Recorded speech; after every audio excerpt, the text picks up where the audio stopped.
all crave crazy foods, right?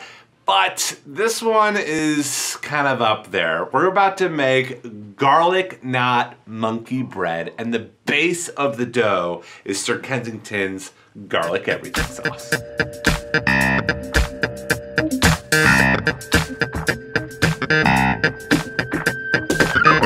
We're gonna make a basic dough. So I've got some warm milk, pour in some instant dry yeast, and I'm gonna add a good pinch of sugar and let it sit for about 10 minutes. All right, so then I'm gonna make kind of a well inside my all-purpose flour.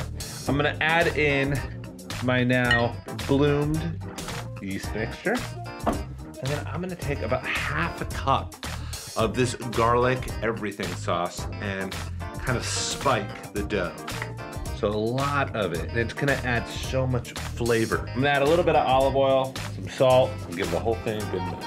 Then I'm just gonna give this a good knead at about 5 minutes of a good beat.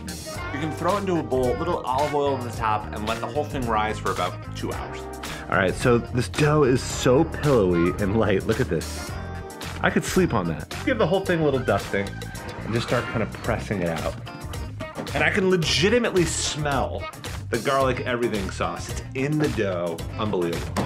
All right, so then I'm gonna cut the entire dough down the middle, and I'm gonna cut strips. You're literally just gonna tie a knot. So grab the dough, give it a good stretch, right? And then just tie a knot, easy peasy. All right, so now we're gonna kind of build like a lasagna type vibe, tossing in the knots, just one layer. Then I've got some smoked mozzarella. Sprinkle the smoked mozzarella around. Another layer right on top, more knots. This is monkey bread, that's what this is all about. A little bit more of the cheese, a little bit more olive oil, and then I've got some kind of garlic Italian seasoning, which I'm just gonna sprinkle over the top. This is gonna rise and get even puffier. I'd give it like 45 minutes to an hour, and then you're gonna pop it into the oven, bake this bad boy off, wait till you see what comes out. I mean, do I need to say anything? Look at this thing. You can kind of break into it. And it's just like garlic bread on steroids. And I love to serve this next to your favorite kind of tomato sauce. And you want to take it right over the edge, throw a little bit more of that garlic on top. That's not good stuff.